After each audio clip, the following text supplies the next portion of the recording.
তোষামোদ নয়, ক্ষমতাকে প্রশ্ন করাই গণমাধ্যমের কাজ। আমরা প্রশ্ন করতে চাই, আমরা জানতে চাই আপনি যা জানতে চান। শুরু করছি গ্লোবাল টেলিভিশনের নিয়মিত আয়োজন আর কাবল প্রশ্নগুলো সহজ। এই অনুষ্ঠানে আমরা চলমান ঘটনার নানান তথ্য ও বক্তব্য তুলে ধরি, অতিথিদের কাছে জানতে চাই সেসব তথ্য বক্তব্য এবং বক্তব্যের প্রতিক্রিয়া ও বিশ্লেষণ। সঙ্গে আছি আমি সাইদ খান এবং আলোচনার জন্য আমার সঙ্গে আছেন দুজন অতিথি। আমাদের সঙ্গে আছেন বিএনপির সাবেক সংসদ সদস্য, বিএনপি দলীয় অ্যাডভোকেট সৈয়দা আসিফা আশরাফি পাপিয়া। আপা, আপনাকে স্বাগত। আপনাকে অসংখ্য ধন্যবাদ। দর্শক, এছাড়াও আমাদের সাথে আরেকজন অতিথি রয়েছেন। আমাদের সাথে আছেন রাজনৈতিক বিশ্লেষক ডক্টর জাহিদুর রহমান। জাহিদ ভাই, আপনাকেও স্বাগত। ধন্যবাদ। দর্শক, আজকে আমাদের বিষয় হচ্ছে প্রধান উপদেষ্টার সিদ্ধান্ত কি রাজনৈতিক দলগুলো মেনে নেবে, এ বিষয়ে আলোচনা শুনব দুজন অতিথির কাছ থেকে। শুরুতেই যাচ্ছি জাহিদ ভাই আপনার কাছ থেকে।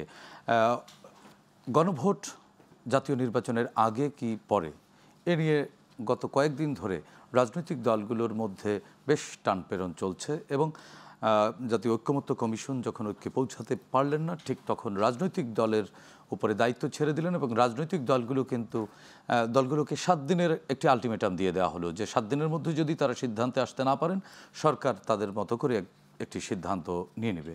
তো এই সরকারের এই সিদ্ধান্ত রাজনৈতিক দলগুলোর গত 7 দিনের যে কর্মকাণ্ড বা তাদের যে বক্তৃতা বিবৃতি, তাতে কি মনে হয় যে আদৌ মেনে নেবেন তারা? খুবই গুরুত্বপূর্ণ একটা জায়গা। সেটা হচ্ছে সংকটটা যেভাবে তৈরি হয়েছে এবং নির্বাচন যেহেতু কাছে আসছে, এটা খুব ইম্পর্টেন্ট। নির্বাচনকে সামনে রেখে রাজনৈতিক দলগুলো কেউই সে যে দুর্বল, মানে আমাদের মতো এই ধরনের দেশগুলোতে মানে সবাই দেখতে চায় একটা শক্তিশালী রাজনৈতিক দল, শক্তিশালী শাসক। মানে এটা প্রবণতা, মানে গণতন্ত্র থাকবে, নির্বাচন থাকবে, কিন্তু আমরা একজন বিজয়ীকে দেখতে চাই। এখন এটাকে সামনে রেখে কারা তাদের পরাজয় মেনে নেবে? এখন সংকটটা আসলে কোন জায়গায়? আমি মনে করি প্রধান সংকটটা হচ্ছে গণভোটে নোট অফ ডিসেন্ট যাবে কিনা। আমার কাছে এটাই প্রধান সংকট মনে হয়। আপাতত তো মনে হচ্ছে যাবে না, কারণ চূড়ান্ত যেটি দেয়া হয়েছে তাতে সেটা বলা হচ্ছে। এবং এটা যদি হয় তাহলে বিএনপি দীর্ঘদিন অনেকগুলো নোট অফ ডিসেন্ট, বিশেষ করে কয়েকটার ব্যাপারে তার অবস্থানকে নিয়ে যথেষ্ট সমালোচনার পরও সে ওইটার মধ্যে থেকে গেছে, এই ঝুঁকি নিয়েও, তার পলিটিক্যাল ঝুঁকি নিয়েও। এখন সেটা যদি যায় তাহলে কি দাঁড়াবে? আসলে ওই নোট অফ ডিসেন্ট না যাওয়ার সাথে একটা ইস্যুকে জুড়ে দেওয়া হয়েছে। সেটা হচ্ছে আমরা পত্রপত্রিকায় দেখছি শেষ পর্যন্ত এখন ব্যাপারটা এই জায়গায় এসে দাঁড়িয়েছে যে বিএনপি অন্তত একটা দাবি যদি মেনে নেয়, একটা বিষয় থেকে যদি নোট অফ ডিসেন্ট তুলে নেয়, তাহলে বাকিগুলো নোট অফ ডিসেন্ট সহই সম্ভবত গণভোটে যাবে। সেটা হচ্ছে আপার হাউসের প্রপোর্শনাল রিপ্রেজেন্টেশন যদি বিএনপি মেনে নেয়। বিএনপিকে এই দাবি মানানোর জন্য বাকিগুলো কতগুলো প্রক্সি ওয়ার তৈরি করা হয়েছে। সেটা হচ্ছে লোয়ার হাউসের পিআর, সেটা হচ্ছে নভেম্বরে গণভোট হতে হবে। এগুলো জামাত নিজে করেছে অথবা জামাতকে দিয়ে করানো হয়েছে, দুটোর একটা। কেন বলছি? যখন সরকার আলোচনা করতে যাবে, সরকার বলবে আমি তো জামাতের এটা মানি নাই, লোয়ার হাউস পিআর মানি নাই, আমি গণভোট তো নির্বাচনের দিনই দিচ্ছি, তো জামাত তো দুটো ছাড় দিয়েছে, তো তুমি অন্তত একটা ছাড় দাও। সেটা হচ্ছে তুমি আপার হাউস পিআরটা মেনে নাও, তাহলে আমি তোমার বাকিটা করব। সো এই পরিস্থিতিতে এখন বিএনপি ওটা মানবে? ওটা না মানলে কিন্তু আসলে সমস্যার সমাধান হচ্ছে না। ওটা এখন বিএনপির জন্য মানা কঠিন কেন? আমি ব্যক্তিগতভাবে একটা কথা আমি দীর্ঘদিন বলেছি, আপার হাউসের পিআরটা বিএনপি আসলে অনেক আগেই মেনে নেওয়া ভালো ছিল। কারণ বিএনপি যেভাবে আপার হাউস তৈরি করতে চায়, আমার কাছে এটাকে লজিক্যাল মনে হয় না। কিন্তু এখন নির্বাচন সামনে রেখে অথচ সে আপার হাউসে পিআর না মানার জন্য প্রচুর সমালোচিত হয়েছে, ঐক্যমত্য কমিশনের ডিবেটে হয়েছে, টক শোতে, তারপর বাইরে প্রচুর প্রোগ্রাম হয়েছে, সিভিল সোসাইটির লোকজন কলাম লিখেছে এটার বিরুদ্ধে। সো বিএনপি সব সমালোচনার পরও বলেছেন আমি এটা মানবো না। এটা কিন্তু রাইট বিএনপির আছে।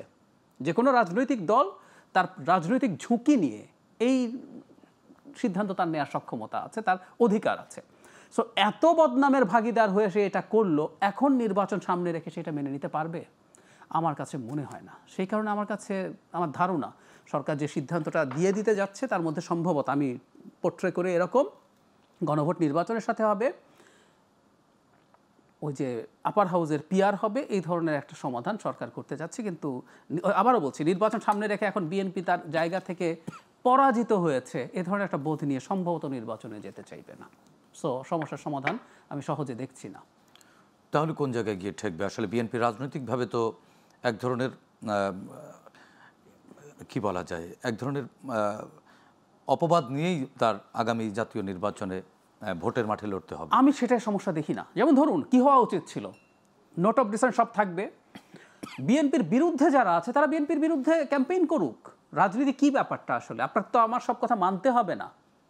রাজনীতি হচ্ছে আপনি যেটা মানবেন না আমি সেটা ক্রিটিক করব। অন্য দলগুলো বলুক বিএনপি সংস্কার চায় না, অন্য দলগুলো বলুক তারেক রহমান শেখ হাসিনা হইতে চায়, বলুক যে উনি সংস্কার চান না, উনি তোর তার সব ক্ষমতা রেখে দিতে চায়, উনি এটা করছেন না ওটা করছেন না, কারণ সে এসব করতে চায়। এটা বলে তারা ভোট চাক।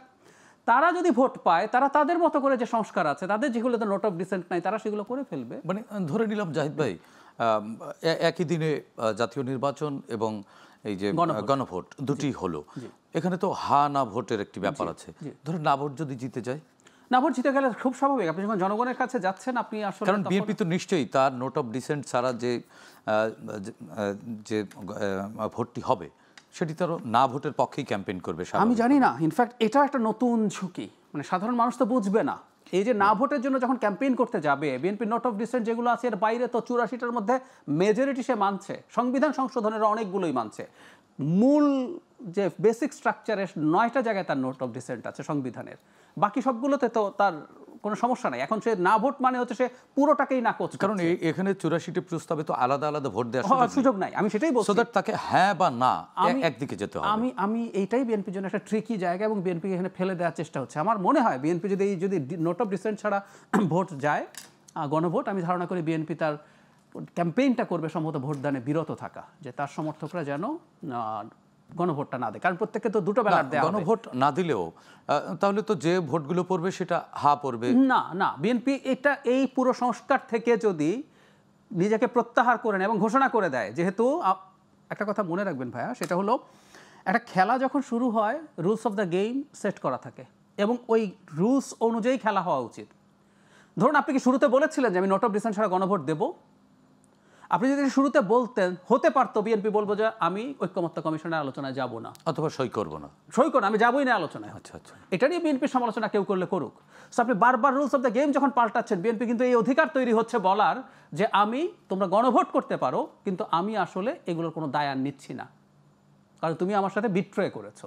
বিএনপি যে বিট্রেয়ালের প্রশ্ন তুলছে এটা লজিক্যাল অ্যান্ড ভ্যালিড, সে সেটা করতে পারে। সুতরাং গণভোট ওখানে জিতু খারুক কিছু আসে জানে, সে তার যারা সমর্থক আছে তাদেরকে বলবে, মানে ওই একই দিনে হলে যেটা হবে, একটা হচ্ছে প্রার্থীর জন্য আর একটা হচ্ছে গণভোটের ব্যালট, সেগুলো তুমি একটা ব্যালটে নেবে, একটা ব্যালটে ভোট দিয়ে আসবে, সেটা করতে পারে। এবং তারা আগেই ঘোষণা করে দেবে তখন হয়তো যে না আমরা এগুলো আর করবো না, আমরা যতটুকু অ্যাগ্রি করেছি আমরা চেষ্টা করব ততটুকু করতে। ধন্যবাদ। তাহলে জুলাই সনদের কি হবে? পাপিয়া আপা, আপনার কাছ থেকে একটু শুনতে চাই। জুলাই সনদ তো বিএনপিও চায়, সবগুলো রাজনৈতিক দল চায় যে জুলাই একটি চার্টার হোক আমাদের।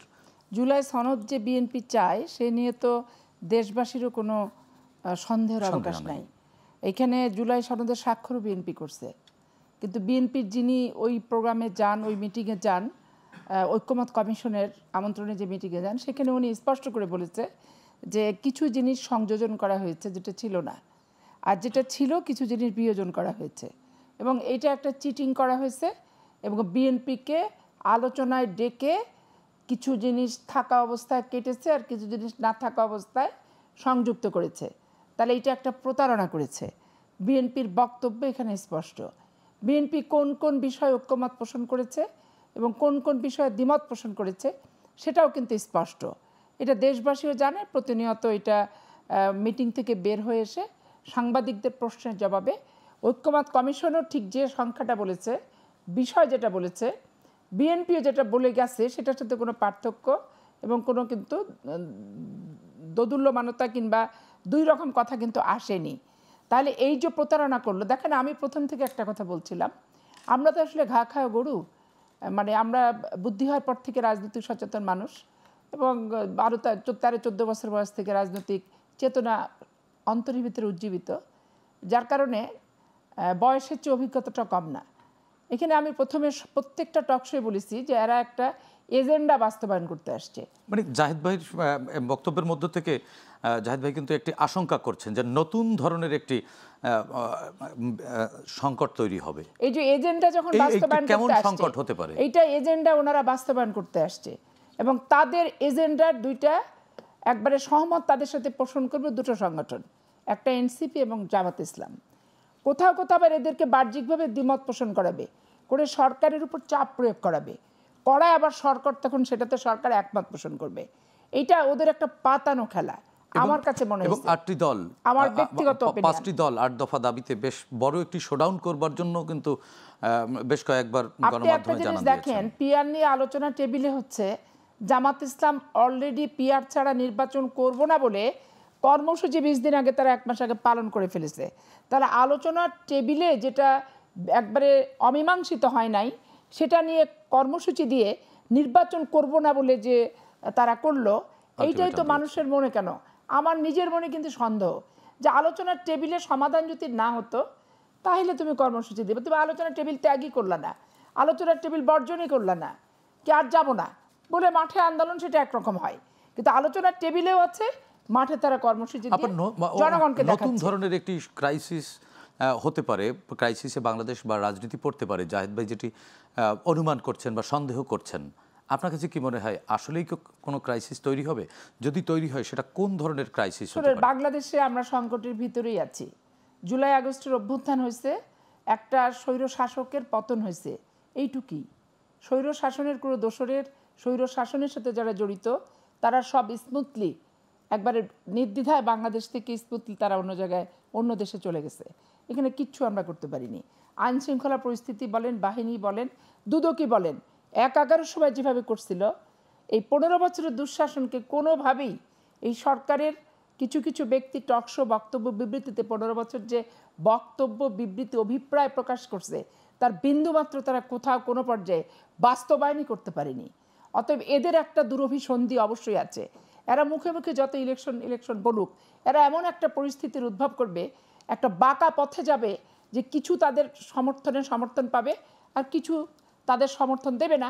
না দিলেই কিন্তু নির্বাচন না হওয়ার একটা পরিস্থিতি, তখন আবার ওই রাজনৈতিক দলের ঘাড়ে দোষ চাপাবে যে তোমরা ঐক্যমতে পৌঁছাতে পারো না, বিধায় তোমরা দ্বন্দ্ব করছো। এখন ধরেন এই যে না, আলটিমেটলি তো রাজনৈতিক দলের ঘাড়ের উপরেই যাবে, না, কারণ আপনাদেরকে তো 7 দিনের সময় দেওয়া হয়েছিল। যুক্তিযুক্ত, কারণ ঐক্যমত সরকার তো এজেন্ডা নিয়ে ঐক্যমত কমিশন আসছে। কার এজেন্ডা? এই সরকারের এজেন্ডা। এই সরকার কোথা থেকে এজেন্ডা আনছে? তারা যেই দেশ থেকে আসছে সেসব দেশেরই তো এজেন্ডা, এর বাইরে তো না। তো একদল আসবে ভারতীয় এজেন্ডা নিয়ে, আর একদল আসবে আমেরিকা, রাশিয়া আর অস্ট্রেলিয়ার এজেন্ডা নিয়ে।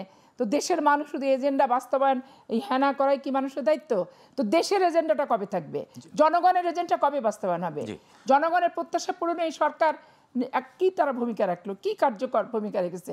আঙ্গুলে বলতে পারবে, আঙ্গুল করে যে এটা করেছি, একটা বলতে পারবে না। একটা ব্যর্থতা। আর বিএনপির সবচেয়ে বড় দুর্বলতা হয়ে গেছে যে জনগণের আন্দোলনের হিসেবে এই সরকারটা আসছিল, যার কারণে তাদেরকে সমর্থনটা খুব একনিষ্ঠভাবে দিয়ে আসছে। এই আন্তরিকতাটা এখন অপব্যবহার করবে, মিসইউজ করবে এই সরকার, এবং এটাকে দুর্বলতা মনে করছে। জি জাহিদ ভাই, আপনি কি তাই মনে করেন যে বিদেশি কোনো এজেন্ডা নিয়ে কাজ হচ্ছে? আসলেই পাপিয়া আপা যেটি বললেন যে বিদেশ থেকে এসছে, তারা বিদেশি এজেন্ডা নিয়ে এসছে, আদৌ কি তাই? আমাদের জুলাইয়ের যে রক্ত, জুলাইয়ের যে আত্মত্যাগ, সেটি তো আবার ভিন্ন বার্তা দেয়।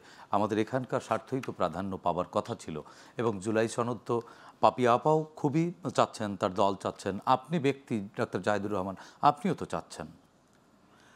পাপিয়া আপা যেভাবে যুক্তিটা দিয়েছেন, তার মানে যে দিকটা তিনি আলোকপাত করতে চেয়েছেন, এটাকে আমি খুবই লজিক্যাল মনে করি। সুতরাং এই সম্ভাবনা আমরা কেউ উড়িয়ে দিতে পারবো না। এখন এজেন্ডাটা কার, সেই তর্কে যদি নাও ঢুকি, কারো না কারো একটা এজেন্ডা ছিল, এটা কিন্তু ক্লিয়ার, এখনো আছে আমি মনে করি। যেমন ধরুন, ঐক্যমত্য কমিশন তো সালিশ করার কথা, মধ্যস্থতা করার কথা, তাই তো? আমরা কি বহু সময় খেয়াল করিনি ঐক্যমত্য কমিশনের অ্যাটিটিউড হচ্ছে তার নিজস্ব এজেন্ডা আছে। আমি আবারও বলি, বিএনপির আপার হাউস পিআর আমি পছন্দ করি না, তারা যেভাবে তৈরি করতে চায়। কিন্তু আমি যদি বিএনপি সহ অন্য দলগুলোকে নিয়ে সালিশে বসি, আমি কিন্তু তখন আমার মাথায় কি আছে, আমি আপার হাউস পিআর চাই, এটা আমি ওই আলোচনার মধ্যে ইম্পোজ করতে চাইবো না। খুব সোজা সাপটা কথা। ওই কমিশনের কাজ ছিল দলগুলোকে নেয়া নিয়ে তাদের কমন গ্রাউন্ড এনে তাদের মধ্যে দূরত্ব কমিয়ে যতটুকু পর সবাইকে মানানো যায়, না মানলে সেটা নোট অফ ডিসেন্ট দেয়া, নিয়ে সেটা আমরা নিয়ে যাওয়া। ঐক্যমত্য কমিশনের এই যে তারা ফাইনালি এই ধরনের একটা সুপারিশ করেছে, তার মধ্যে তাদের এজেন্ডা আছে বলে মনে হয়, ক্লিয়ারলি মনে হয়। কারণ আপনি তো যে ধরনের কথা বলেছেন, রাজনৈতিক দলগুলোর আলোচনার মধ্যে অনেকগুলো বিষয়ে আসেনি বলতে চাচ্ছেন। মানে মূল সংকট এখন যেটা হয়েছে সেটা হচ্ছে, আমি একটু তাহলে ডিটেল বলি, যে 48টা কনস্টিটিউশনাল অ্যামেন্ডমেন্টের বিষয়ে গণভোট যাবে উইদাউট নোট অফ ডিসেন্ট, তাই তো? তো আপনি আলোচনা করলেন কেন? আপনি কমিশনে যা কমিশনও তো দীর্ঘদিন সংবিধান সংস্কার কমিশন বা অন্যান্য কমিশনেরও সংবিধান সংস্কারের বিষয়গুলো আছে, সবগুলো 6টা থেকে পেয়েছেন, ওটাকে কম্পাইল করে গণভোটে দিয়ে দেন, তারপরে বলে দেন যে এটা যে ক্ষমতায় যাবে তাকে করতেই হবে। কেন করলেন এগুলো? তার মানে আপনি আসলে করতে গেছেন এই কারণে কাছাকাছি নেই। আপনি বিএনপিকেও কিছু জিনিস মানালেন। বিএনপি কিন্তু সবচেয়ে বেশি তুলনামূলকভাবে নোট অফ ডিসেন্ট বেশি দিয়েছে গুরুত্বপূর্ণ দলগুলোর মধ্যে, কিন্তু একই সাথে মনে রাখতে হবে বিএনপি চায় নাই এমন অনেক কিছু তো মেনে নিয়েছে। বিএনপি আর্টিকেল 70 যেভাবে করতে চেয়েছে শেষ পর্যন্ত সেভাবে হয় নাই, পাল্টে গেছে। একজন ব্যক্তি 10 বছরের বেশি প্রধানমন্ত্রী থাকতে পারবে না, বিএনপি এটা সবচেয়ে বেশি এফেক্টেড হবেন তারেক রহমান সাহেব, মেনে নিয়েছে। বিএনপি চেয়েছে সব কমিশন আলাদা আলাদা আইনে হবে এবং তাতে সরকারের ইনফ্লুয়েন্স থাকবে, লজিক্যাল না, কিন্তু বিএনপি শেষ পর্যন্ত আবার নির্বাচন কমিশনটা পুরো ইন্ডিপেন্ডেন্টলি হবে, মেনে নিয়েছে। এরকম আরও দাবি আছে যেগুলো বিএনপি মানতে চায়। তাহলে বিএনপি কেন মেনেছে? ঠিক আছে, আমি এটা মানলাম, আমার কিছু নোট অফ ডিসেন্ট আছে, আমি এটা আগেই জানিয়ে রাখছি, যদি আমি নির্বাচনে জিতি আমি কিন্তু এগুলো করবো না। কিন্তু আগেই এই জিনিসগুলো জানিয়েছে।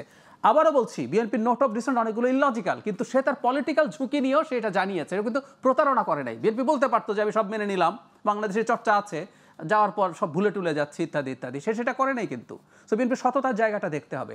তো এই কিছুর পরও আপনি যখন দেখলেন হঠাৎ করে এরকম একটা সাজেশন দিচ্ছে, আরও ভয়ঙ্কর যে ব্যাপার সেটা হচ্ছে এই কমিশনের প্রধান তো ডক্টর ইউনূস। মানে আমার এখন মনে হয় ওনার এই কমিশনের প্রধান হওয়া ভীষণ ভুল হয়েছে। বাস্তবায়নের পদ্ধতি নিয়ে যেদিন finally doctor Ali Riaz doctor ইউনূসকে রিপোর্ট সাবমিট করেন, তার আগের দিন ডক্টর ইউনূস আবার আরেক রোলে বসেছিলেন তাদের সাথে ঐক্যমত্য কমিশনের চেয়ারম্যান হিসাবে। সেদিন কিন্তু এই রিপোর্ট পুরোটা উনি অনুমোদন করেছেন, ওনার নেতৃত্বে অনুমোদিত হয়েছে। সো উনি এটার পার্ট। এখন যখন সরকার হিসেবে তিনি সিদ্ধান্ত নিতে যাচ্ছেন, তখন তো ঐক্যমত্য কমিশনের পার্ট হিসেবে তিনি এই যে ঝামেলা তৈরি হয়েছে এটার পার্ট হয়ে গেছেন। সে কারণেই বলছে একটা এজেন্ডা খুব ক্লিয়ারলি দেখা যাচ্ছে। তার মানে রাজনীতি কি বর্তমানে কোনো দলের কথা বলবো না, গোটা বাংলাদেশের রাজনীতি এক ধরনের ট্র্যাপড, ঝুঁকির মধ্যে আছে। আর আমি আরেকটা কথা একটু বলে রাখি, আপনি এমন কিছু, আমি বলছি না তারা যা যা করতে চাইছেন এগুলো সব দেশের জন্য খারাপ হবে, আমি রিপিট করছি, আপার হাউস যদি পিআর হয় ভালো হবে বলে আমি মনে করি।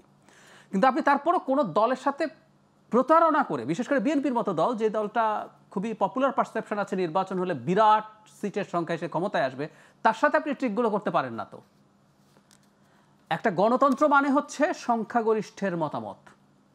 একটু খেয়াল করি আমরা, যদি পার্লামেন্ট হতো, গণভোট আগে না হতো, সংবিধান তো লেখার কথা আগে গণপরিষদে তো বিএনপি মেজরিটি থাকতো, তাই তো? তো তখন বিএনপি যে জিনিসগুলো চাইতো না সেই জিনিসগুলো কি ভোটে জিততো? পার্লামেন্টে জিততো না।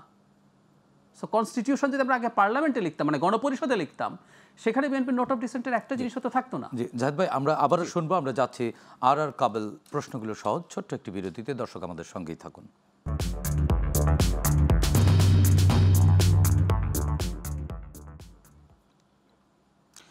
দর্শক, বিরতির পর আবারও ফিরলাম আর কাবেল প্রশ্নগুলো সহজ। আমাদের সঙ্গে আছেন রাজনৈতিক বিশ্লেষক ডক্টর জাহিদুর রহমান এবং বিএনপির দলীয় সাবেক সংসদ সদস্য অ্যাডভোকেট আসিফা আশরাফি পাপিয়া। দুজনকে আবারও স্বাগত জানাচ্ছি আরও একবার।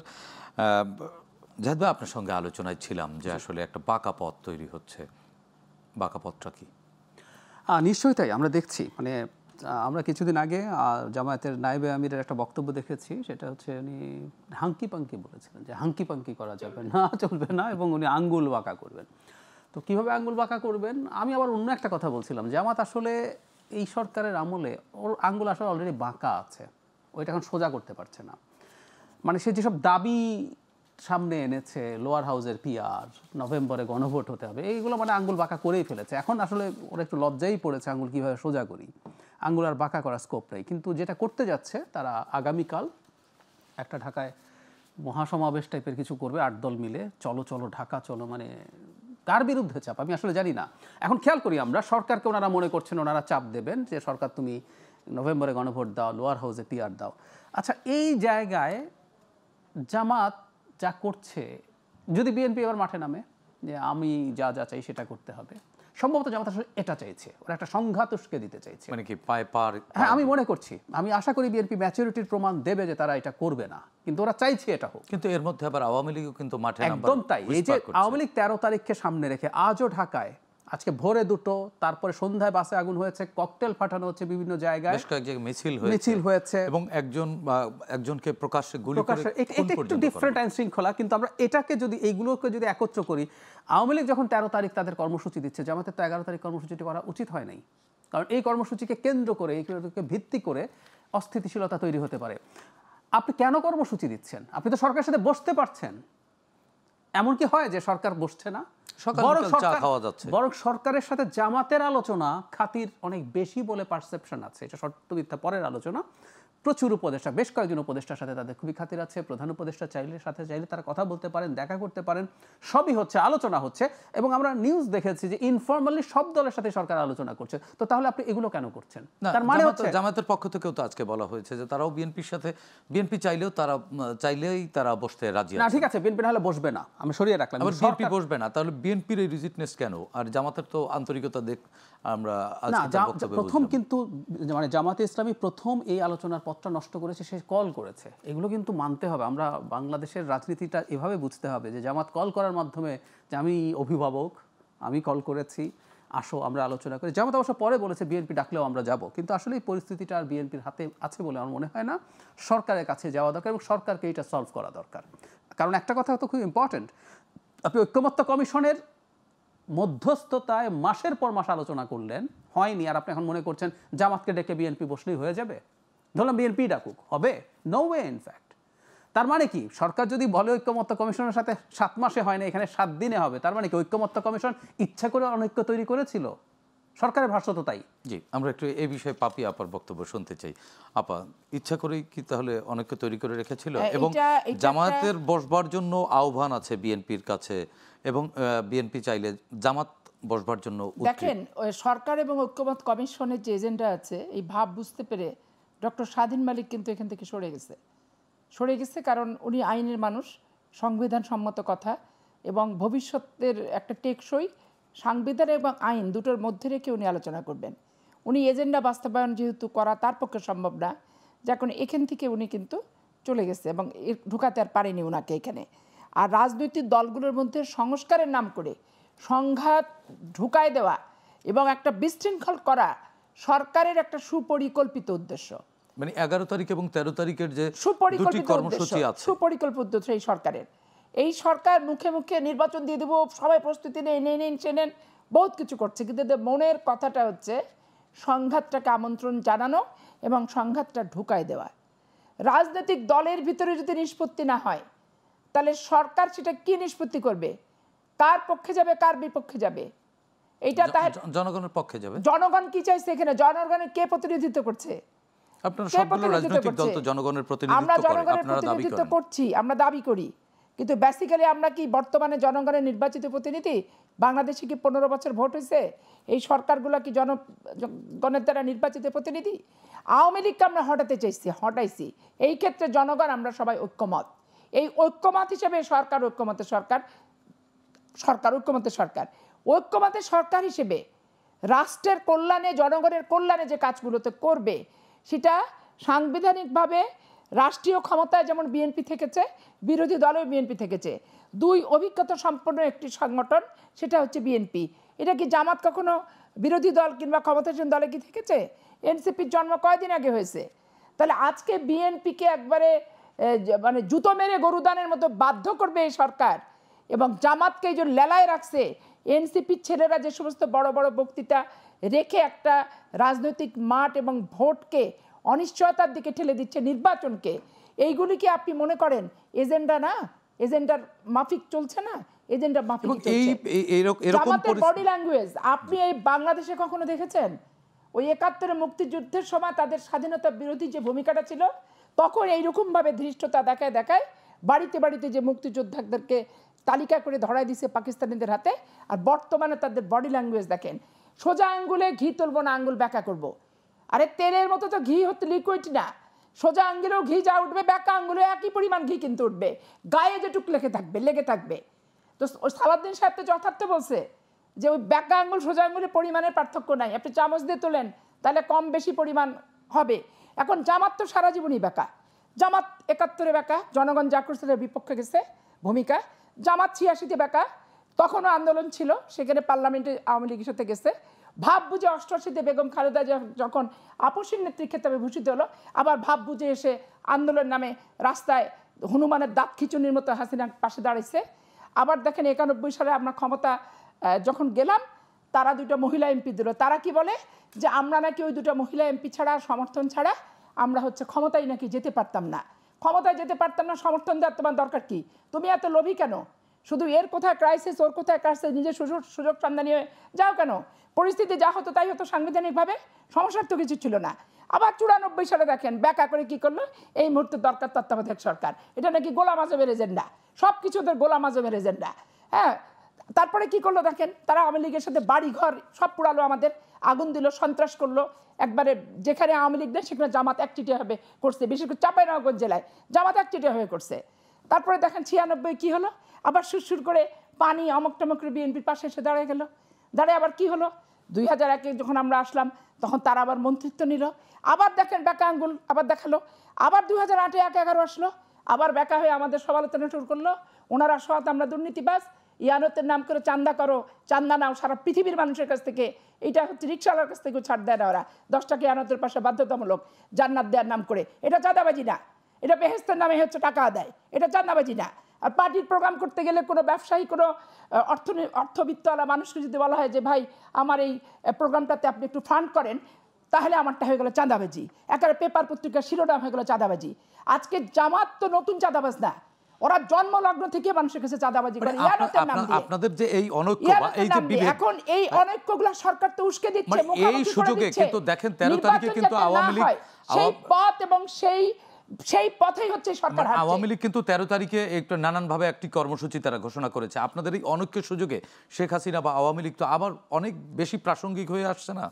দেখেন ঐক্য আর অনৈক্য, শেখ হাসিনার সাথে তাদের লোকজনের সাথে জামাতই সবার আগে পিরিত দিছে। দেখেন তাদেরকে আমরা শেল্টারে রেখেছি, অমক করেছি তমক করেছি। পরোয়ার সাহেব ঠিক ওই ওবায়দুল কাদেরের মতো তার বডি ল্যাঙ্গুয়েজ আর বক্তৃতা, আবু তাহের আর পরোয়ারের সাহেব। দেশবাসী এখন ওবায়দুল কাদের নাই এটা মনে হচ্ছে না, দ্বিতীয় ওবায়দুল কাদের বাংলাদেশের সামনে হাজির হয়েছে, একটা পরোয়ার আর একটা হচ্ছে আবু তাহের সাহেব। ওনারা যে বড় বড় কথা বলে, আমাদের সাথে 2008-এর পার্লামেন্টে 2টা এমপি ছিল, একটা বক্তৃতা রাখছে জামাতের পক্ষে, একটা বক্তৃতা রাখছে হেফাজতের পক্ষে, একটা বক্তৃতা রাখছে ফাঁসি নিয়ে। শিশির মনির বড় বড় কথা বলে, আজকাল টকার, দেশ জাতিকে জ্ঞান দিচ্ছে। শিশির মনি কোন ফাঁসি নিয়ে টকশোয় আসছে, কোন ফাঁসির বিরুদ্ধে লগত আইনগত বিষয়গুলো ত্রুটি বিচ্যুতিগুলা উপস্থাপন করে কোন টকশো করছে, আমাদেরকে করা লাগছে। আজকে আমাদের সাথে বেইমানি করার আগে এই শিশির মনির আর আবু তাহের আর হচ্ছে এই পরোয়ার এবং জামাত ইসলামদের নিজের মুখটা আয়নায় ভালো করে দেখতে হবে। জি হ্যাঁ, 12 বছর 15 বছর ওদের ফাঁসি নিয়ে আমরা কথা বলছি। জি আপা, আপনার কাছ থেকে শুনবো। জাহিদ ভাই, এই বিএনপি এবং জামাতের যে এই দুটি বৃহৎ স্টেক 24-এর, এতে তো সন্দেহ নেই কোনো, এই স্টেকের মধ্যে যখন এইরকম কাদা ছোড়াছড়ি বা দূরত্ব, মাঝখান থেকে আওয়ামী লীগ অনেক বেশি প্রাসঙ্গিক হয়ে আসছে কিনা? আওয়ামী লীগ খুব প্রাসঙ্গিক হবে না, তবে যতটা সুযোগ তো নেওয়ার চেষ্টা করবে নিশ্চয়ই, এবং অলরেডি তারা কিন্তু মাঠে সেভাবে একদম। আমি এই দুই দলের মধ্যে যতটুকু যাচ্ছে যে পরিস্থিতি হচ্ছে, আমি এতটা না হলেই ভালো, তবে এই দুই দল অনেক অসাধারণ সম্পর্কে থাকবে এটাও মনে করার কোনো কারণ নেই। পোস্ট 5 আগস্ট এই মুহূর্তে রাজনীতির মাঠে যেহেতু আওয়ামী লীগ নেই, আওয়ামী লীগ নির্বাচন করতে পারবে না, জামাতের পর বিএনপির পর জামাতই আছে। যদিও আমি জানি না, মানে অনেকে খুব মনে করেন জামাতের লোকজনের বিরাট স্বপ্ন, এটাকে খোয়াবই বলা যায়, খোয়াব দেখেন তারা নাকি নির্বাচনে জেতার জন্য ফাইট টাইট দিয়ে। খোয়াব এবং স্বপ্ন তো একই, একটা আরবি একটা বাংলা। নিশ্চয়ই, তারপর খোয়াবের একটা আলাদা টোন আছে, তো তাই বললাম। তো খোয়াব দেখছেন, এটা আমি মনে করি না, তাদের সংখ্যা অনেক ছোট, কিন্তু তারপরও তারা দ্বিতীয় প্রধান সোফার মনে হচ্ছে। ফলে তাদের মধ্যে ফাইটগুলো থাকবে, কম্পিটিশনগুলো থাকবে। আর আমাদের মতো দেশে গণতান্ত্রিক কালচার এখনও তো খুব বেশি উন্নত হয়ে যায়নি, ফলে সেটা মাঝে মাঝে ঝগড়াঝাটির পর্যায়েও যাবে। কিন্তু আপনি যেটা বলছেন এটা একটু অ্যালার্মিং, যে পরস্পরের বিরুদ্ধে এখন মনে হচ্ছে অনেক বেশি কঠোর হয়ে পড়ছে, মানে এনিমি ইজ মাই ফ্রেন্ড, এই ধরনের পরিস্থিতি। এই থিওরিতে কিন্তু চলে যাচ্ছে। এখন এই পরিস্থিতির যদি তৈরি হয়, আপনি একেবারেই সঠিক বলেছেন যে এখন এই ডামাডোলের মধ্যে আওয়ামী লীগের সুযোগ নেওয়ার প্রবণতা বাড়বে। কারণ খুব স্বাভাবিক, দুটো দল যখন প্রচণ্ড রকম পরস্পরের সাথে শত্রুতার মতো জায়গায় চলে যায়, তখন আমাদের কতগুলো মূলগত জায়গায় যে চিন্তা ছিল যে আওয়ামী লীগ যাতে এখানে খুব ভালো ট্র্যাকশন না পায়, কিন্তু কি হলো যে আপা বলছিলেন উইচ ইজ ভেরি রাইট, জামাতের লোকজন আওয়ামী লীগের নেতাদেরকে শেল্টার দিচ্ছে, শুধুমাত্র এখন বিএনপির সাথে সে বিএনপি জামাত যখন মুখোমুখি হয়ে যাবে। আমি আপনাকে একটা তথ্য দেই, এটা আপনাদের, আমি আপনার চ্যানেল থেকে এই জিনিসটা একটু চেক করতেও আমি অ্যাপিল করব, আপনাদের তো নিউজ যদি হয়। এখন পর্যন্ত আওয়ামী লীগের বিরুদ্ধে যত মামলা হয়েছে, জামাত কয়টা মামলা করেছে? জি, জামাতের লোক এই বিষয়ে এই জিনিসটা তদন্ত হওয়া দরকার আছে, কারণ তারা দাবি করছেন তারাও নির্যাতিত হয়েছেন, কিন্তু 14-15তে একটা মুভমেন্ট হয়েছিল, এরপর থেকে এই 10 বছর তারা আসলে কিছুই করেন নাই। জি, এ বিষয়ে আলোচনা শুনবো, তার আগে নিচ্ছি ছোট্ট একটি বিরতি। দর্শক, আর কাবুল প্রশ্নগুলো সহজ, নিচ্ছি আরও একটি বিরতি, আমাদের সঙ্গেই থাকুন।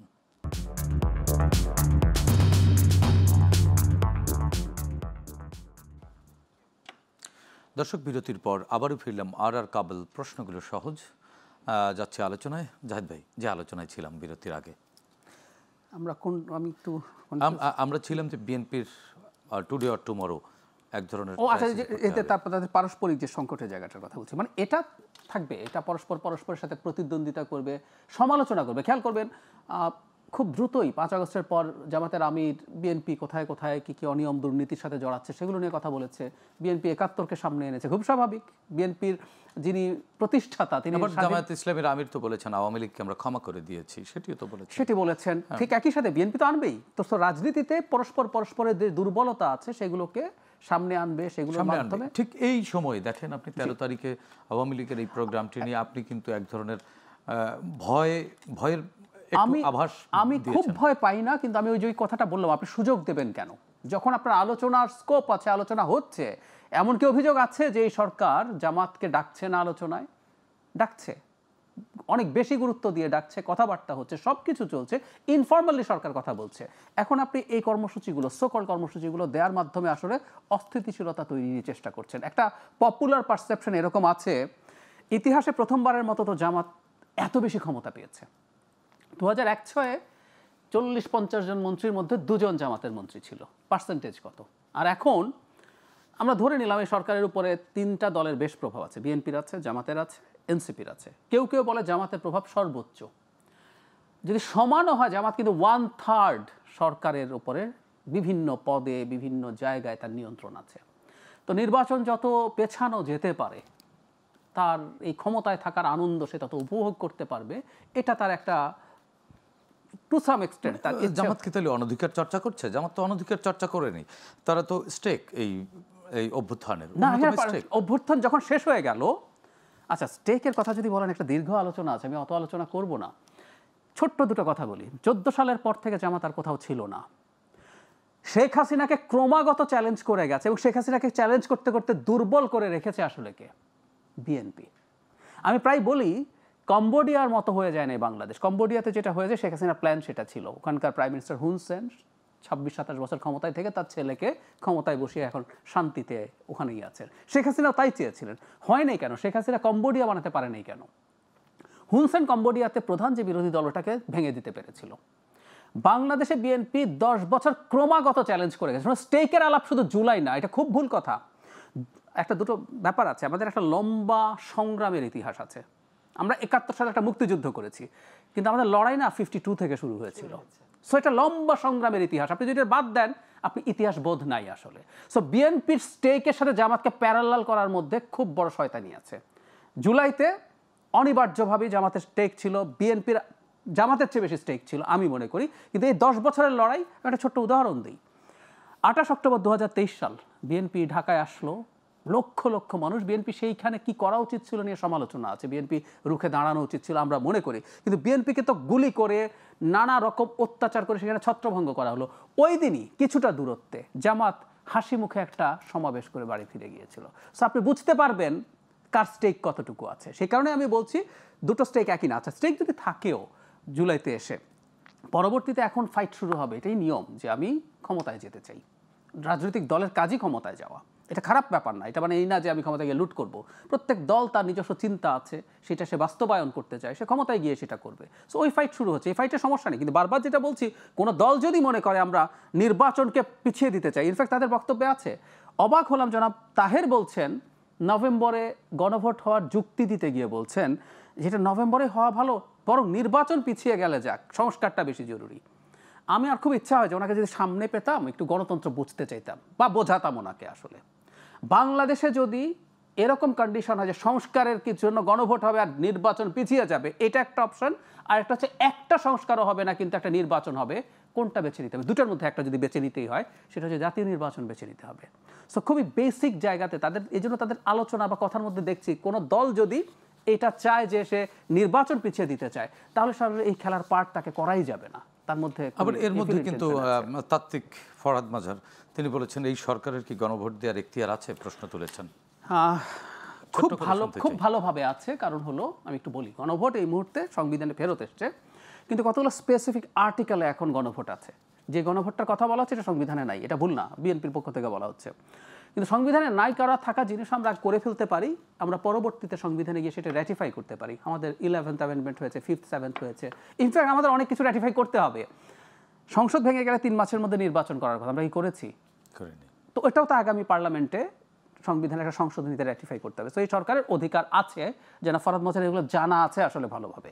কিন্তু উনি প্রথম দিন থেকেই এই সরকার এবং এই সরকার এভাবে তৈরি না হয়ে একটা বিপ্লবী সরকার করার মাধ্যমে রাষ্ট্রের ক্ষমতা দখলের পরিকল্পনা ছিল, সেইটা হয় নাই। সেই ফ্রাস্ট্রেশন থেকে এখন এই কথাগুলো বলেন বলে আমি বিশ্বাস করি। জি, ধন্যবাদ জাহিদ ভাই। পাপি আপা, আপনার কাছ থেকে একটু শুনতে চাই, ষড়যন্ত্র, নানামুখী ষড়যন্ত্র জামাত আর এনসিপি কে দিয়ে করাচ্ছে। এনসিপি যে লাগামহীন বক্তৃতাগুলো রাখছে, তা লাগামহীন। নাসিরউদ্দিন পাটোয়ারি বলেছেন যে বিএনপির এখন মরবার পালা, শেখ হাসিনা পালিয়েছেন দিল্লিতে, লাগামহীন বক্তব্য রাখছে বিএনপি। 1 ছটাক মাটি নাসিরউদ্দিন আর জামাতের কথা তো বাংলাদেশ ছাড়বে না। এই বাংলাদেশে 71 মুক্তিযুদ্ধ জিয়াউর রহমান করেছে, এবং এই মুক্তিযুদ্ধ করে স্বাধীনতার, মুক্তিযুদ্ধের আগে উনি স্বাধীনতার ঘোষণা দিয়েছে কালুরঘাট বেতার কেন্দ্র থেকে। তাহলে আজকে তারপরে আপনি আসেন 86 সাল, জিয়া রহমানের মৃত্যুর পরে 86 সালের থেকে শুরু করে 90 পর্যন্ত দেশনেত্রী বেগম খালেদা জিয়া মাটি কামড়ে রাজনীতি করেছে। 11-তে আসেন, বেগম জিয়াকে বিদেশে পাঠাতে চেয়েছে, আমরা মাটি কামড়ে এখানে পড়েছিলাম। 15 বছর এত গুম খুম, অপহরণ, হত্যা, নির্যাতন, রংপাড়ি, রিমান্ড, জেল, মিথ্যা মামলা, সমস্ত কিছু দেওয়ার পর মাটি কামড়ে আমরা পড়েছিলাম এই বাংলাদেশের। যে দেশের মাটি কামড়ে বিএনপির জন্ম, মাটি কামড়ে পড়ে থেকেই এই মাটিতেই বিএনপির মৃত্যু, সেইখানে বিদেশের স্বপ্ন আমাদের দেখায় লাভ নাই। এজেন্ডা বাস্তবায়নের দল, আর এজেন্ডা বাস্তবায়ন করতে যে যারা এদেরকে চালাচ্ছে, আর মাথায় এই সমস্ত অশুভ তৎপরতা এবং প্রত্যেকটা জিনিসের অপব্যাখ্যা এরা দিয়ে বেড়াচ্ছে, ওই এজেন্ডাকারীরা তারা তাদের সাথে মোকাবেলা করবে। কিন্তু তারা তো বলছে আপনারা ক্ষমতার জন্য পাগল হয়ে গেছেন। আমরা পাকিস্তানেও যাব না, আমরা লন্ডনেও যাব না, আমরা আমেরিকাতেও যাব না, আমরা মেড ইন বাংলাদেশ। তো মেড ইন বাংলাদেশিরা বাংলাদেশই থাকবে, এরাই বিভিন্ন জায়গায় এজেন্ডা বাস্তবায়ন করতে না পেরে এরা চলে যাবে না। কিন্তু তারা তো অভিযোগ করছে আপনারা ক্ষমতায় যাওয়ার জন্য পাগল হয়ে গেছেন, মরিয়া হয়ে গেছেন। যাওয়ার পাগলামির কিছু নাই, জনগণ যাকে ভোট দিবে সেই হচ্ছে ক্ষমতায় যাবে। তো সেই নির্বাচনটা কিন্তু বারবার তারা বলছে এটা না হলে নির্বাচন করতে দেব না। এতদিন কি হলো, শাপলা রাপেরি নির্বাচন করতে দেব না, এখন বলে কলি হলেই চলবে। মানে কাঁচা কাঁঠাল হোক, পাকা কাঁঠাল হোক, আর কুশি কাঁঠাল হোক, এরকম আর কি ব্যাপার, এখন কলি হলে তাদের চলে। তাহলে এই যে নির্বাচনকে প্রশ্নবিদ্ধ এবং বারবার হতে দেব না, জামাত এবং এনসিপি শুধু নির্বাচনকে লক্ষ্য করেই কিন্তু তীরটা প্রত্যেকটা বিষয়ে মারছে। তাহলে নির্বাচনকে প্রশ্নবিদ্ধ কারা করতে চাচ্ছে এবং নির্বাচন চাচ্ছে না কারা, এটা বাংলাদেশের মানুষের কাছে কিন্তু স্পষ্ট। আর নির্বাচন ছাড়া বাংলাদেশে কোনো সমাধান নাই। সমাধান যদি না থাকে, আমি যে সমাধানের পথ যদি আমি চাই, তাহলে নির্বাচন ছাড়া আমার কি পথ আছে? জামাত চায় অবৈধ ক্ষমতা অপব্যবহার করে, ওই যে বডি ল্যাঙ্গুয়েজ ঠিক ওবায়দুল কাদেরের মতো করে বাংলাদেশে ছড়ি ঘোরাতে চাচ্ছে। আর এনসিপির নাবালক শিশু থেকে নাবালক থেকে সাবালক পর্যায়ে উত্তীর্ণ হতে চাচ্ছে তারা এবং তাদের সংগঠনকে।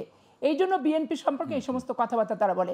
আপনি গোলামপাড়ার কয়েকদিন একটা বক্তৃতা দিতে দেখেন, কি বাজে একটা বক্তৃতা, যে ধান নৌকাতে আসবে, দাঁড়িপাল্লা দিয়ে মাপা হবে। ধান আজকাল ট্রলি আর পাওয়ার টিলারে আসে, আর মাপা হয় কিন্তু নিক্তিতে। তাহলে নৌকারও কাজ নাই, দাঁড়িপাল্লারও কাজ নাই। আপনি বাংলাদেশের সবকিছু দেখবেন ডিজিটাল নিক্তিতে মাপা হচ্ছে, কোথাও দাঁড়িপাল্লা নাই। এটা কিন্তু সে বুঝে নেই। আপা, আপনার কাছে আবারও আসবো। আমরা ছোট্ট করে একটু জাহিদ ভাই শুনতে চাচ্ছি, ছোট্ট করে, আমরা বিরতিতে যাবার আগে ছোট্ট করে শুনতে চাচ্ছি আপনার কাছে। মানে আমি ওই শুরুতেই যে কথাটা বলছিলাম, যে একটা দেশের গণতান্ত্রিক ব্যবস্থা মানে নির্বাচন হওয়া। আমরা নেপালে কিছুদিন আগে দেখলাম, যেখানে সরকার পতনের পর যিনি দায়িত্ব পেয়েছেন তিনি সরাসরি বলেছেন নির্বাচন দেবেন। সো সংস্কার হওয়া দরকার ছিল, কিন্তু সরকার সংস্কারকে সামনে এনে এটাকে রেখে এক ধরনের প্রক্সি যুদ্ধের মতো করে সব কিছু যে জায়গায় নিয়ে যাওয়া হলো, এটাকে আমি মনে করি বোধ করার কারণ আছে যে নির্বাচনকে পিছিয়ে দেওয়া, নির্বাচনকে নষ্ট করে ফেলা, অন্য ভিন্ন ধরনের সরকার নিয়ে আসা, এই চেষ্টাগুলো আছে। তো আমি মনে করি যে বিএনপিকে এখন এখানে একটা গুরুত্বপূর্ণ রোল প্লে করতে হবে। আমরা পছন্দ করি বা না করি, বাংলাদেশের গণতান্ত্রিক ট্রান্সফরমেশনের সাথে বিএনপি জড়িয়ে গেছে। বিএনপিকে দায়িত্ব পালন করতে, একটা নির্বাচনও তাকে প্রয়োজনে আদায় করার জন্য প্রস্তুত থাকতে হবে। জি, ধন্যবাদ জাহেদ ভাই। আমরা আরও একটি বিরতি নিচ্ছি। দর্শক, আর কেবল প্রশ্নগুলো সহজ নিচ্ছি, ছোট্ট বিরতি, আমাদের সঙ্গেই থাকুন।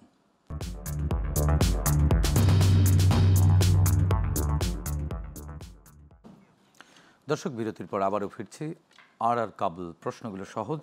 আমাদের সঙ্গে আছেন বিএনপি নেত্রী আসিফা আশরাফি পাপিয়া। যাচ্ছে আলোচনায়। আপা, আপনারা বারবার বিএনপি জামায়াতের সমর্থন নিয়েই তো সরকার গঠন করেছেন, আপনারা বালুর ট্রাক সরাতে পারেননি, এবং জামায়াতের সমর্থন নিয়েই কিন্তু আপনারা আন্দোলন করেছেন, এটি জামাতের দাবি এবং এটা আমরা দেখেছিও কিছুটা সত্যতা।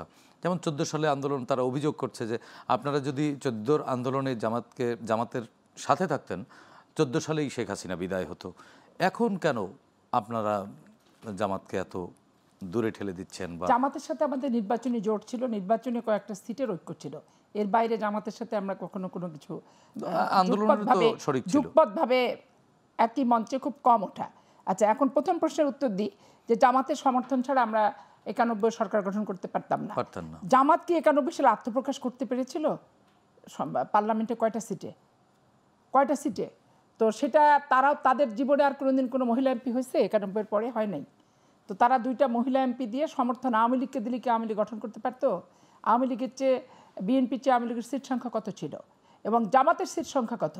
পরিসংখ্যানটা যদি একবার জামাত পুঙ্খানুপুঙ্খরূপে বিশ্লেষণ করে দেখে, তাহলে জামাতের সমর্থন নিয়েও আওয়ামী লীগ কিন্তু সরকার গঠন করতে পারতো না। এটাই হচ্ছে বাস্তবতা। কিন্তু বাস্তবতাটাকে তারা অন্যভাবে উপস্থাপন করার চেষ্টা করে। তারা আবার 2001 সালে দেখেন, তারা ধানের শীষ প্রতীক নিয়ে ভোট করছে। তো ধানের শীষ প্রতীক নিয়ে ভোট করে তাদেরকে 2টো মন্ত্রিত্ব দেওয়া লাগছে। তো তারা কি জীবনে বিরোধী দল এবং সরকারি দল হওয়ার মতো জায়গা ছিল কখনো, যে তারা পার্লামেন্টের বিরোধী দল হতো আর বিএনপি তার নিচে থাকতো? এরকম কোনো পর্যায়ে সাংগঠনিকভাবে তারা তো কখনোই ছিল না। তাহলে মন্ত্রিত্ব পেয়ে লাভবান কে হয়েছে? জামাত ইসলাম হয়েছে। কর্মী পুনর্বাসন কে করছে? জামাত ইসলাম করছে। মন্ত্রীর ওই পতাকা নিয়ে তাদের 2 নেতা সাংগঠনিকভাবে সংগঠনকে কিভাবে শক্তিশালী করা যায় তার ব্যবস্থা এবং তার চেষ্টাই কিন্তু করছে। এবং মতিউর রহমান নিজামী তার মন্ত্রণালয়ে যত মাঠ কর্মী থেকে শুরু করে কৃষি মন্ত্রণালয়ে যা ছিল সব শিবিরের ছেলেপেলেদের কিন্তু নিয়োগ দিছে তারা। এবং এখন আপনি খুঁজে দেখবেন যত নিয়োগ সব জামাত ইসলাম এবং শিবিরের ছেলেপেলে নিয়োগ প্রাপ্ত হয়েছে তার সময়ে। সমাজসেবা দপ্তরে দেখবেন লোন থেকে শুরু করে যা ট্রেনিং যা ছিল, তারা সমাজসেবার টাকা দিয়ে দলীয় কর্মী পালছে তারা। এখন আপনি আসেন যে আমি বালুর ট্রাক কেন সরাতে পারিনি? জামাত ইসলাম ফাঁসির কাষ্ট থেকে কাকে উদ্ধার করে আনতে পারছে ভাই? বড় বড় কথা যে আমির হামজারা জামাতের নেতারা বলে যে বালির ট্রাক আপনারা সরাতে পারেননি, মতিউর রহমান নিজামীকে কেন বাঁচাতে পারেননি? একজন আল্লামা সাইদিকে কেন বাঁচাতে পারেননি? আপনারাও তো সালাউদ্দিন কাদের চৌধুরীকে বাঁচাতে পারেননি। না, আমরা বাঁচাতে পারিনি। আমরা তো বলে বেড়াচ্ছি না যে আমরা বাঁচাতে পারতাম আর তোমরা পেরেছো, আমরা পারিনি, কি তোমরা পারোনি আমরা পেরেছি। এই কম্পিটিশনে তো আমরা যাই না, এই কথা আমরা বলি না। স্বৈর শাসনের আমলে রাষ্ট্রীয় সন্ত্রাস যদি হয়, জনগণের ট্যাক্সের পয়সা দিয়ে বুলেট গুলি যদি জনগণকে বিদ্ধ করে নিরাপত্তার পরিবর্তে, তাহলে সেখানে আপনার জনমতি বলেন, গণতন্ত্রী বলেন, সাংগঠনিক ক্যাপাসিটি শো করার কোনো সুযোগ কি থাকে? আমরা আলোচনা করতে করতে শেষ দিকে, আসলে শেষ পর্যন্ত বাংলাদেশের পরিণতি বা জনগণের পরিণতি কি হচ্ছে? এখানে একবারে আমার স্পষ্ট নিরপেক্ষ যেটা অ্যাজাম্পশন, আমি অ্যানালাইসিস করে সোশ্যোলজি এবং লয়ের স্টুডেন্ট হিসেবে আমি যেটা পেয়েছি, সরকার একটা এজেন্ডা বাস্তবায়ন করার জন্য সাজায় গুছায় যা করছে সব এজেন্ডা বাস্তবায়ন, এবং এখনও যা করতেছে মনের ভিতরে আছে একটা, মুখে তারা গেট আপটা আলাদা রাখতেছে নির্বাচন। এবং এই ঐক্যমত কমিশনের তাদের যে কারবারগুলা, এগুলা রীতিমতো এজেন্ডা বাস্তবায়ন তাদের হাতে এখন নিয়ে নিছে। তারা এটা হাতে নিয়ে দেখবেন কোনটা বিএনপির পক্ষে দিবে, কোনটা জামাতের বিপক্ষে দিবে, কোনটা এনসিবির পক্ষে দিবে, কোনটা আরেকজনের বিপক্ষে দিবে। এই দিয়ে রাজনৈতিক পার্টির ঘাড়ে দোষ চাপানো এদের আজন্ম প্রচেষ্টা। এবং এই 15 বছর থেকে আমি শুধু রাজনৈতিক ব্যক্তি, রাজনৈতিক সংগঠনের উপর দোষ চালানোর বদ অভ্যাসটাই এদের আমি দেখে আসছি। এরকম করে একটা অস্থিতিশীল পরিবেশ তৈরি করবে, তৈরি করে এরা ব্যর্থ হবে, বলবে রাজনৈতিক দল ব্যর্থ হলো সমঝোতা করতে, আমরা তো চেষ্টা করছি, এদেরকে নিয়ন্ত্রণ করতে পারলাম না, করে বাংলাদেশ অন্য কিছু হবে। জি আপা, ধন্যবাদ আপনাকে। দর্শক, আজ এ পর্যন্তই। এই অনুষ্ঠানটি আগামীকালকে সকাল 7টায় আবারও পুনঃপ্রচার হবে এবং কাল রাত ঠিক 9টায় আবারও ফিরছি নতুন অতিথিদের সঙ্গে নিয়ে। ততক্ষণ পর্যন্ত ভালো থাকুন, সুস্থ থাকুন, গ্লোবাল টেলিভিশনের সঙ্গেই থাকুন। খোদা হাফেজ।